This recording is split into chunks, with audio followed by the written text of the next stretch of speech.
Hello! Welcome to my channel. Huwag kalilimutan mag-subscribe, mag-likes at mag-share para updated kayo lagi sa i-upload kong mga videos. Magaganda palagi ang i-upload kong mga videos. Nakakapagbigay ng kaalaman at edukasyon sa lahat.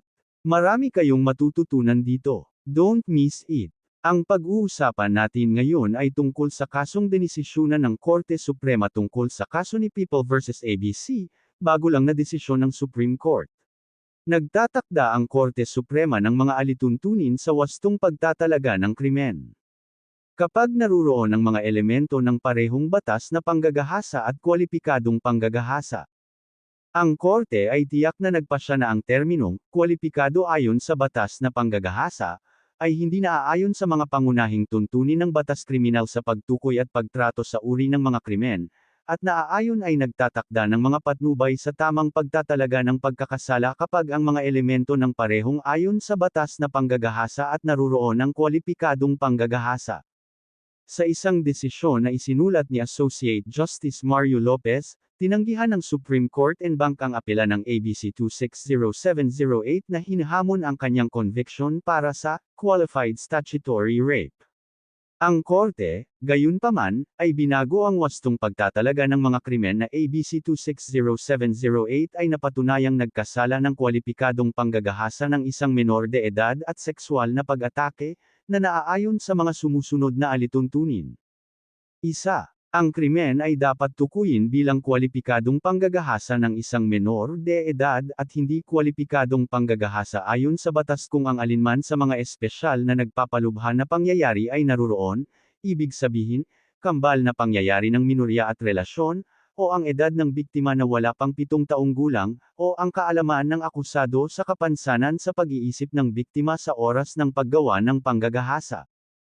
Ang panuntunang ito ay dapat ilapat kung ang biktima ay mas mababa sa ayon sa batas na edad o nagdurusa mula sa mental retardation na maihahambing sa intelektual na kapasidad ng isang bata na mas mababa sa ayon sa batas na edad. 2.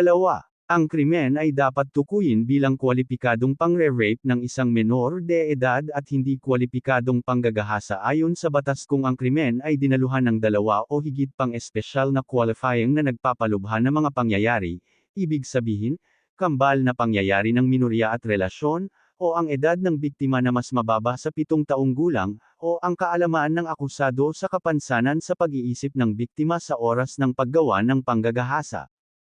Ang isa sa mga nagpapalubha na pangyayari ay sapat na upang maging kwalipikado ang krimen. Ang hindi nagamit na espesyal na qualifying aggravating circumstances ay ituturing na generic aggravating circumstances na maaaring pahalagahan kung ang mga katotohanan ay ginagarantiyahan ang pagpataw ng isang divisible penalty, ibig sabihin, pagkakaroon ng privileged mitigating circumstances sa ilalim ng Article 69 ng Revised Penal Code, at mga parusa sa mga kaso ng pagkabigo at pagtatangkang mga krimen, at para sa mga kasabwat at mga aksesorya alinsunod sa Artikulo 50 hanggang 57 ng RPC. Kung hindi, ang anumang hindi nagamit na nagpapalubha ng mga pangyayari ay hindi dapat isaalang-alang sa aplikasyon ng mga parusa. Ang terminong, statutory age, sa mga alituntuning ito ay dapat mangahulugan ng alinman sa, below 12 years old, o under 16 years old, depende sa kung ang krimen ng panggagahasa ay ginawa bago o pagkatapos ng bisa ng Republic Act No. 11648, ayon sa pagkakabanggit. Napilitan ang Korte na itakda ang mga nabanggit na alituntunin na binigyan ng divergent jurisprudence sa paglalarawan ng pagkakasala kung ang mga elemento ng parehong statutory rape at qualified rape ay naruroon. Binigyang diin din ito na walang tiyak na pagtatalaga sa batas. Maaaring bigyan ng mga hukuman ang mga krimen ng kanilang karaniwang mga pangalan o wastong katawagan na naaayon sa wika ng batas at mga prinsipyo ng batas na kriminal. Sa pagkilala sa statutory rape mula sa qualified rape, binanggit ng Korte ang Artikulo 266A, 1d, ng RPC, bago ang pag-amyenda nito ng RA 11,648 noong 2022, na tumutukoy sa statutory rape bilang karnal na kaalaman ng isang babae na wala pang 12 taong gulang anuman ang edad, ng kanyang pahintulot, o ang kawalan nito, sa sexual na gawain. Sa panggagahasa ayon sa batas, hindi kailangan ng patunay ng puwersa, pananakot, o pagpayag. Ang kawalan ng libreng pahintulot ay tiyak na ipinapalagay kapag ang biktima ay mas mababa sa threshold na edad, dahil ang biktima ay ipinapalagay na walang discernment at walang kakayahang magbigay ng matalinong pagpayag sa sexual na gawain. Ang pakikipagtalik sa isang mental retardate na ang edad ng intelektual ay wala pang 12 taong gulang ay bumubuo rin ng ayon sa batas na panggagahasa sa ilalim ng Artikulo 266A1, d, ng RPC. Ang itinakdang parusa para sa statutory rape ay reclusion perpetua.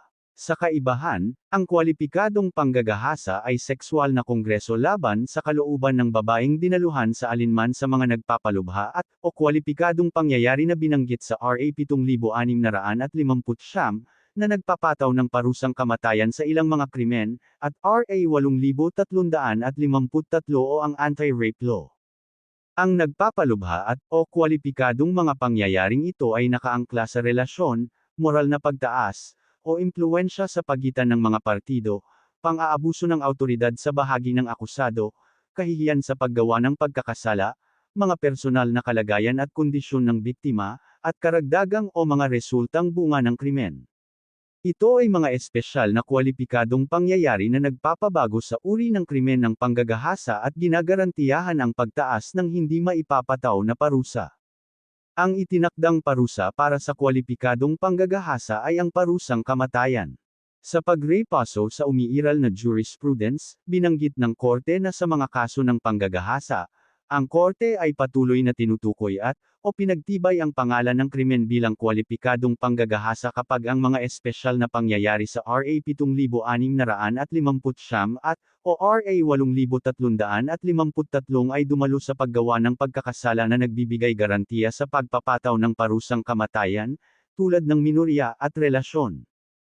Ang pagtatalaga ng krimen bilang kwalipikadong panggagahasa ay naninindigan kahit na ang mga pangyayari ng ayon sa batas na panggagahasa ay naruroon din, tulad ng kapag ang biktima ay wala pang 12 taong gulang sa panahon ng mga sexual na paglabag o nagdurusa sa mental retardation na maihahambing sa intelektual na kapasidad ng isang bata sa ibaba 12 taong gulang.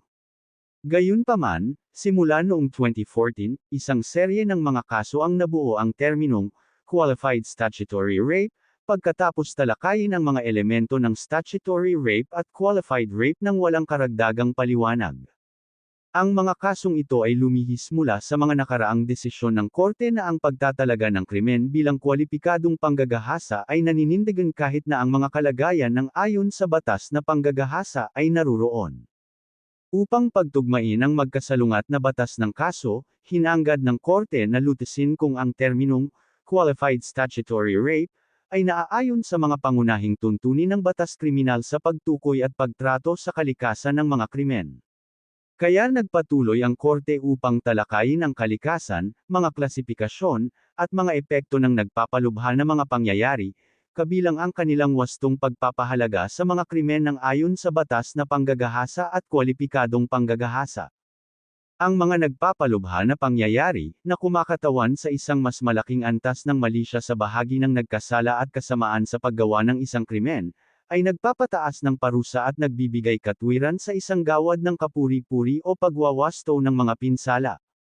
Maaari silang mori bilang generic, partikular, kwalipikado, likas, o espesyal.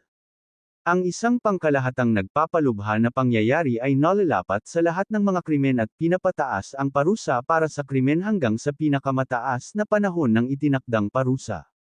Ang mga halimbawa ay ang mga nakatala sa Artikulo 14 ng RPC tulad ng evident premeditation, recidivism, at nocturnity. Ang isang partikular na nagpapalubha na pangyayari ay mayroon ding epekto ng pagtaas ng parusa, ngunit nalalapat lamang sa isang partikular na krimen na tahasang itinatadhana ng batas o jurisprudence. Hindi nito binabago ang katangian ng pagkakasala. Ang mga halimbawa ay pagtataksil, kalupitan, at pang-aabuso ng higit na lakas, na nalalapat lamang sa mga krimen laban sa mga tao. Ang isang kwalipikadong nagpapalubha na pangyayari ay nagbabago sa kalikasan o pagtatalaga ng krimen at dapat ibigay sa kahulugan ng pagkakasala. Pinatataas nito ang hindi maipapataw na parusa kahit sa susunod na mas mataas na antas gaya ng itinatadhana ng batas.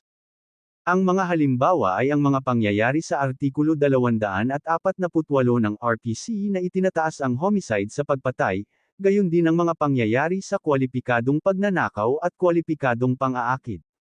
Kung sakaling ang isa sa mga nagpapalubha na pangyayari ay ginamit upang maging kwalipikado ang krimen, ang iba ay ituturing na mga generic na nagpapalubha na pangyayari.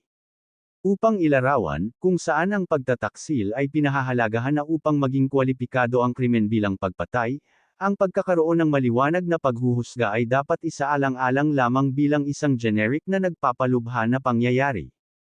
Ang isang likas na nagpapalubha na pangyayari ay kinakailangang kasama ng paggawa ng pagkakasala.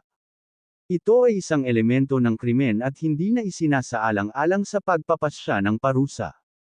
Ang mga halimbawa ay ang pag-abuso sa pampublikong tungkulin sa krimen ng panunuhol, pandaraya sa estafa, at sunog sa panununog.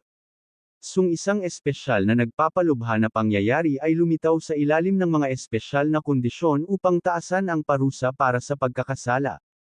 Ang mga halimbawa ay quasi-recidivism, komplikadong krimen, at pagkakamali sa pagkakakilanlan ng biktima. Sa wakas, kasama sa isang espesyal na qualifying aggravating circumstance ang mga binanggit sa RA 7659 na nag-amyende sa mga krimen sa ilalim ng RPC at mga espesyal na batas ng penal upang magpataw ng parusang kamatayan sa ilalim ng ilang mga pangyayari. Sa paglalapat ng nabanggit, pinasyahan ng korte na ang kalagayan ng biktima na mas mababa sa ayon sa batas na edad o ang mental retardation ng biktima ay isang likas na nagpapalubha na pangyayari na kinakailangang kasama ng paggawa ng ayon sa batas na panggagahasa. Ang mga pangyayaring ito ay hindi nagbabago sa uri ng krimen ng panggagahasa o nagpapataas ng parusa. Sa karamihan, ang mga pangyayaring ito ay nagbibigay lamang ng patunay ng puwersa, pagbabanta, o pananakot, kawalan ng katwiran o kawalan ng malay ng biktima, at mapanlinlang na machination o matinding pang-aabuso sa awtoridad sa paggawa ng krimen. Tungkol sa kambal na kalagayan ng minorya at relasyon, o ang kaalaman ng akusado sa kapansanan sa pag-iisip ng biktima sa oras ng paggawa ng panggagahasa, o ang edad ng biktima na wala pang 7 taong gulang, ipinalagay ng korte na ang mga ito ay bumubuo ng espesyal na pagiging kwalipikado. Nagpapalubha ng mga pangyayari sa kwalipikadong panggagahasa. Binabago nila ang kalikasan ng krimen at itinataas ang hindi maipapataw na parusa. Dahil sa pangunahing tuntunin sa batas ng kriminal na ang mga nagpapalubha na pangyayari ay hindi maaaring pahalagahan ng higit sa isang beses dahil ito ay makakasama sa akusado, ang biktima na nasa ilalim ng ayon sa batas na edad o ang kanyang mental retardation ay hindi maaaring pahalagahan bilang isang likas at espesyal na kwalipikadong nagpapalubha na pangyayari sa parehong oras, pinasyahan ang korte. Nilinaw pa nito na ang special qualifying aggravating circumstances ng minority at relasyon at ang edad ng biktima na wala pang 7 taong gulang ay sumisipsip sa likas na kalagayan ng biktima na nasa ilalim ng statutory age.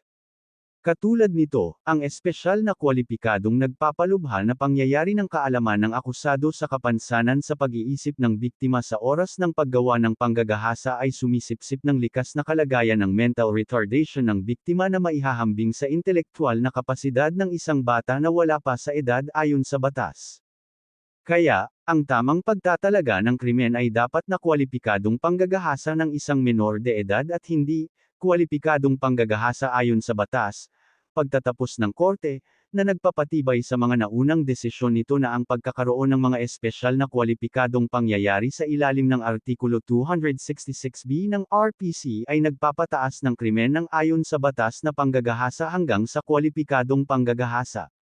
Tungkol sa kaso ng ABC 260708, hinatulan siya ng Regional Trial Court, RTC, ng kwalipikadong panggagahasa dahil sa pagkakaroon ng carnal na kaalaman na labag sa kalooban ng kanyang 8 taong gulang na anak na babae. Pinagtibay ng CA ang mga natuklasan ng RTC ngunit binago ang pagtatalaga ng krimen sa qualified statutory rape. Sa paglalapat ng mga nabanggit na alituntunin, pinasyahan ng korte na ang wastong katawagan ng krimen na ginawa ng ABC 260708 ay kwalipikadong panggagahasa ng isang menor de edad at hindi kwalipikadong panggagahasa ayon sa batas. Siya ay napatunayang nagkasala ng kwalipikadong panggagahasa ng isang menor de edad at sexual na pag-atake sa ilalim ng Artikulo 266A, 2, ng RPC kaugnay sa Seksyon 5B, ng RA 7016, Anti-Child Abuse Law, para sa mga gawang ginawa niya sa kanyang 8 taong gulang na anak na babae. Courtesy of the Supreme Court Public Information Office, hanggang dito na lang ang video na ito. Thank you for watching.